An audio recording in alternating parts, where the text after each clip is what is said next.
So should you go in with a plan or not?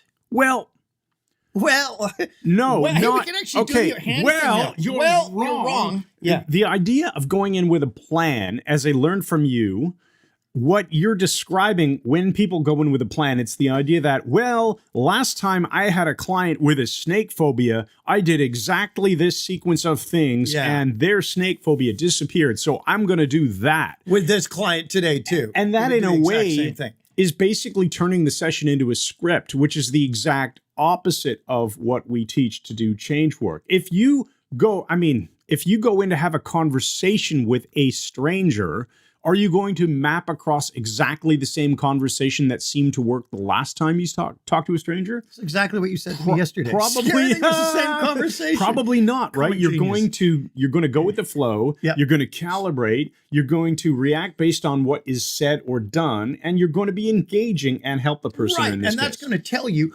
okay, it's not just a rewind technique here, or it's not regression therapy or ego state. This is something specific. You have to deal with a real human being. And you mentioned scripts. And although we sound like we're really down on scripts, we're not if they're used in context. Learning. A hypnotic script is great for learning. They're training wheels. Yeah. But you should not be reading it at a person. You're not interacting with them if you're staring at a piece of paper. Yeah, you're studying and learning. Just, this stuff really comes out. Now, so you said the problem of automatically applying something, work with someone else, the same issue. So talk about going in with a plan versus a list of resources or a box of tools, right? Yeah, you would obviously think that if you're a construction worker and you're arriving on the job site and your job is to build the interior walls, well, obviously you know what tools you need. You know you're needing a saw, a nail gun, screws, whatever, hammer, etc. You might make that list and go, do I have all my stuff? Yeah, obviously. And similarly, why don't you just take over? Because I can't say the podcast. Okay. It's freaking hilarious line, though. It would be something we'd have to edit out. Yes, it would. We'll edit this whole part out.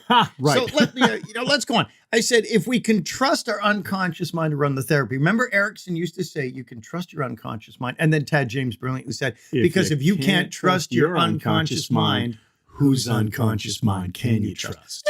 There you go. All very Twilight Zone. But the bottom line is, you're trusting your unconscious to run the therapy. So can't you trust your unconscious to choose the therapy for that day? Well, absolutely. And I think that is something you learn to do. You learn to trust your unconscious to come up with the right tools for the job after you've done it enough times. Now, that's interesting because remember I told you, we said this in Clubhouse yesterday. Yes. I said, I had a client in Durham region years ago. This guy had pseudo heart attacks. He was in his 20s. Yeah, he was in his 20s. He'd think he was dying, having a heart attack. They'd call EMS. He'd be going out in an ambulance and saying to his wife, goodbye, I love you. Think he was going to die, get to the hospital, all his vital signs would be normal. He'd had about 3 of these. And it was freaking him out. And so I went in with a plan in my early days. This is 25 years ago. I went in with the idea, I'm going to do this and depotentiate the stress in his life. And it didn't work out that way at all. Instead, somehow my unconscious said something to me. And I said, you ever see one of those little trains on a round track? Well, first, though, you're missing the part where you somehow got the clue that his future heart attack was always right in front of him. Yes. He said, thank you for cueing that. Yeah. Otherwise, that would be... I don't remember. Yeah. I just psychic powers. Yeah, he said something, I can see that I'm just going to have this heart, and he's pointing in front of himself all the time. So and you calibrated that. I calibrated this. That's why we're doing this on video now. And that's why he's explaining why we're doing this on video, and I'm explaining why he said that. So the oneness of it all. No way out. So I said, you ever see what the brain drops that just kicked in? Yeah. I said, you ever see one of those little round train tracks with a wind-up train? Goes around the tree. And he said, yes. He said, we had one around my Christmas tree when I was a kid. Yeah. I said, exactly. I want you to imagine one of those tracks in front of you at about eye level. And on that train is that picture of you having that heart attack. And he's like this. And he goes into state. And I said, I just give a little nudge. Give a nudge that's like Jack the Nudger. And this thing nudges around behind him. And that was it. That whole intervention took 1 freaking minute. He paid me a whack of money. And did he say thank you when you went, you're welcome? Yeah, you're welcome. No, I did not.